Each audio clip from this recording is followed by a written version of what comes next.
আসসালামু আলাইকুম। আজকে আলোচনা করব যে একটা ওয়েবসাইটে মানে অনেক ধরনের যে পেজ থাকে, ওই পেজগুলো সাধারণত হচ্ছে গুগল কি করে, মানে সবগুলো পেজ ইনডেক্স করে না। অনেকগুলা পেজ হচ্ছে ইনডেক্স করে, আবার হচ্ছে অনেকগুলা পেজ ইনডেক্স করে না।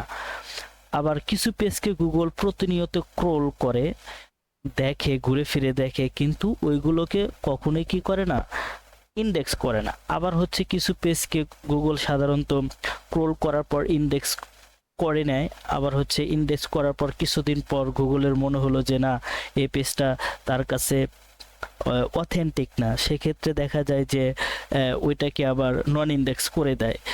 এটা মূলত কেন হয়, আমরা এই বিষয়টা নিয়ে আলোচনা করব। তো দেখেন, এই ওয়েবসাইটটার দেখি কোন কোন পেজগুলোকে গুগল প্রতিনিয়ত ক্রল করে কিন্তু ইনডেক্স করে না। ধরেন এখানে সার্ভিস পেজ, অনেকগুলো সার্ভিস পেজ আছে এই ওয়েবসাইটে। তো এই সার্ভিস পেজগুলো গুগল প্রতিনিয়ত ক্রল করে কিন্তু ইনডেক্স করে না, এমন হতে পারে। আবার ধরেন এখানে অনেকগুলো ব্লগ লেখা আছে, ব্লগ পেজ আছে। এই পেজগুলো সাধারণত দেখা যায় যে খুব অল্প দিনের ভিতরে ইনডেক্স হয়, আবার হচ্ছে কিছুদিন পর গিয়ে দেখা যায় যে এই পেজগুলোকে গুগল ছেড়ে দেয়, অর্থাৎ নন ইনডেক্স করে দেয়। তো আজকে আমরা এটা আইডেন্টিফাই করব যে আসলে গুগল এটা কেন করে। তো এই ওয়েবসাইটটার ধরেন আমি এখান থেকে যাব এটার সার্চ কনসোলে। এই ওয়েবসাইটটার সার্চ কনসোলে আসার পর আমি এখান থেকে জাস্ট পেজেসে ক্লিক করব। আমি পেজেসে ক্লিক করার পর এখানে আমি দেখতে পাবো যে হোয়াই পেজেস আরন্ট ইনডেক্স। ঠিক আছে, কেন এই পেজগুলো ইনডেক্স হয় না, এখানে বেশ কিছু কারণ আমরা দেখতে পাবো যে আসলে কি কি কারণে হচ্ছে এখানকার পেজগুলোকে গুগল কি ইনডেক্স করে না। তো আজকে আমি এখানকার যে বিষয়টা নিয়ে আলোচনা করব সেটা হচ্ছে যে এই যে ফার্স্টের যে বিষয়টা দেখতেছেন, আমি এই বিষয়টা নিয়ে আলোচনা করব যে ক্রোড কারেন্টলি নট ইনডেক্স। ঠিক আছে, যে এখানে দেখেন প্রায় 58 পেজেস আছে, যে এই পেজগুলো গুগল প্রতিনিয়ত ক্রল করতেছে কিন্তু কোনোভাবেই ইনডেক্স হচ্ছে না। তো আজকে এই বিষয়টা নিয়ে আমি আলোচনা করব। তো ধরেন আমি যদি এখানে রাইট বাটন ক্লিক করি, তো এখান থেকে আমি এই যে এই পেজগুলো দেখতে পাবো যে এই পেজগুলো হচ্ছে গুগল মূলত হচ্ছে প্রতিনিয়ত ক্রল করে কিন্তু ইনডেক্স করে না। এখন সাধারণত কেন এই সমস্যাটা হয় আমরা এখানে বিশদভাবে আলোচনা করার ট্রাই করব। যদি আমি খুব সহজ ভাষায় বলি যে আপনার গুগল পেজটাকে মূলত ক্রল করছে, ঠিক আছে, কিন্তু কোনো ক্রমেই হচ্ছে ইনডেক্স হচ্ছে না।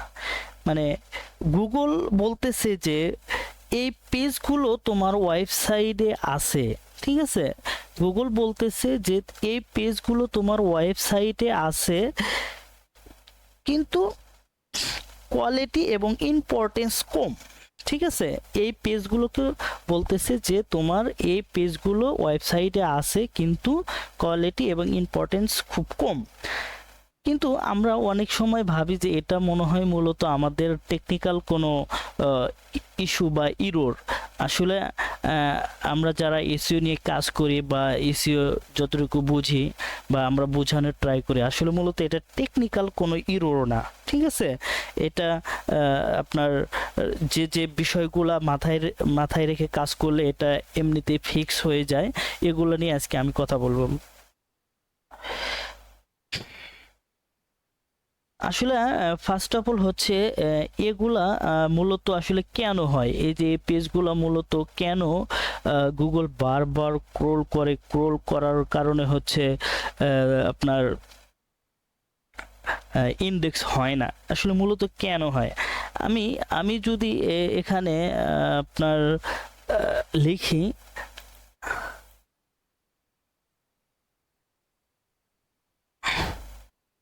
ধরেন ফার্স্ট অফ অল হচ্ছে আমি যদি এখানে লিখি তাহলে একটা হবে যে এই পেজগুলো সাধারণত গুগল ক্রোল করে, ক্রোল করার পর হচ্ছে কোনোভাবেই ইন্ডেক্স মানে করে দেয় না।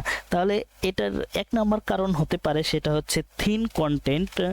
এই থিন কন্টেন্ট, এটা হচ্ছে থিন কন্টেন্ট, ঠিক আছে।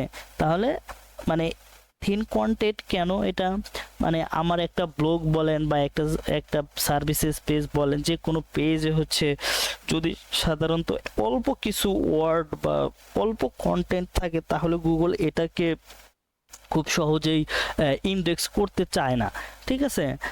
আর আরেকটা কারণ হতে পারে সেটা হচ্ছে আপনার ডুপ্লিকেট কন্টেন্ট, তাই না? তাহলে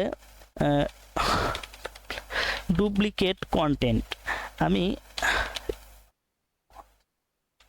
ডুপ্লিকেট কন্টেন্ট, ঠিক আছে। একটা হচ্ছে থিন কন্টেন্ট আর একটা হচ্ছে ডুপ্লিকেট কন্টেন্ট। তারপরে আমরা যদি আলোচনায় আসি তাহলে এখান থেকে আমরা দেখতে পাবো এখন ডুপ্লিকেট কন্টেন্টটা হচ্ছে যে আমাদের মানে একই পেজে বারবার আমরা মানে একই কন্টেন্ট আপলোড দেই, সেটা মূলত ডুপ্লিকেট কন্টেন্ট। তো তারপরে হচ্ছে যে internal link, internal link, internal link. এখন একটা পেজে আমাদের যদি ইন্টারনাল লিঙ্ক না থাকে বা ইন্টারনাল লিঙ্ক যদি আমরা না দেই, বা ধরেন আমরা ইন্টারনাল লিঙ্ক হিসাবে আমরা ওই সাইডের লিঙ্ক বা ওই পেজে ইউজ করি এরকম, বা অথবা হোম পেজের লিঙ্কটা আমরা ইউজ করি মূলত। এখন কথা হচ্ছে যে আমার যে পেজটা গুগল বারবার ক্রোল করতেছে, ক্রোল করে দেখতেছে যে দেখো তোমার পেজে কোনো ইন্টারনাল লিঙ্ক অ্যাড করা নেই, এই জন্যই গুগল তখন এটাকে বেশি একটা প্রায়োরিটি দেয় না, ঠিক আছে, বা গুরুত্ব কম দেয়। তাহলে প্রথমে হচ্ছে থিন কন্টেন্ট, তারপরে হচ্ছে ডুপ্লিকেট কন্টেন্ট, তারপরে হচ্ছে আপনার ইন্টারনাল লিঙ্ক। তারপরে যদি আমরা আসি সেটা হচ্ছে আপনার অটো জেনারেটেড পেজ, ঠিক আছে। মানে কোনো পেজ হচ্ছে যে অটো জেনারেট হয়ে যায়, তাহলে আমরা এটাকে লিখবো যে অটো যে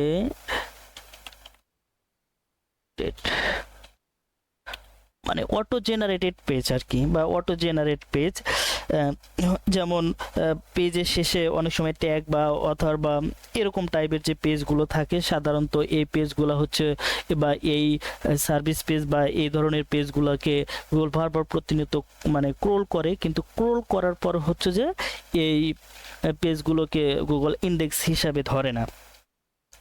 তারপরে হচ্ছে অনেক আরেকটা কারণ হতে পারে সেটা হচ্ছে আপনার slow speed, slow slow speed, বা অনেক সময় দেখা যায় যে স্লো স্পিড বা লো কোয়ালিটি এরকম টাইপের পেজ যদি থাকে, বা মানে ওটা আপনার কি বলে মানে পেজটা আপনার একদম স্লোতে ওপেন হয় এরকম টাইপের যদি হয়, তাহলে এই পেজগুলোকে সাধারণত গুগল কি করে না, মানে ক্রোল করে না। এই কয়েকটা কারণে হচ্ছে গুগল সাধারণত এই পেজগুলোকে আমি যদি একটু বড় করে দিই তাহলে বুঝতে পারবেন যে প্রতিনিয়ত মূলত হচ্ছে গুগল ক্রোল করে কিন্তু ইন্ডেক্স করে না।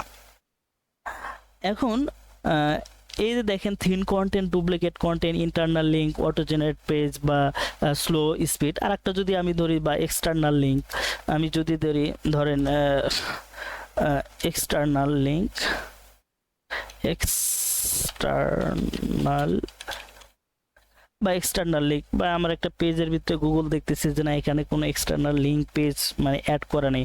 সাধারণত এই পেজগুলা বা এই বিষয়গুলোর কারণে হচ্ছে আমরা দেখতে পাই যে এই আমার এই পেজগুলোকে গুগল সাধারণত ক্রোল করার পরেও ইন্ডেক্স করে না, এগুলো নন ইন্ডেক্স অবস্থায় থেকে যায়, ঠিক আছে। তাহলে এটা আসলে মূলত কোনো টেকনিক্যাল কি না ইস্যু না, এটা আমাদের যে ওয়েবসাইটের ভিতরে হচ্ছে কি আমরা এই বিষয়গুলো যখন আমরা চেঞ্জেস নিয়ে আসবো তখন কিন্তু গুগল বুঝতে পারবে যে না এই পেজটা কি অথেন্টিক, তাহলে এই পেজটাকে আমরা কি করে দেই, আমরা ইন্ডেক্স করে দিই। তো এইভাবে আপনারা চাইলে এই বিষয়গুলো যদি ঠিক করেন তাহলে আমার মনে হয় যে এই পেজগুলো আপনার ইন্ডেক্স হয়ে যাবে।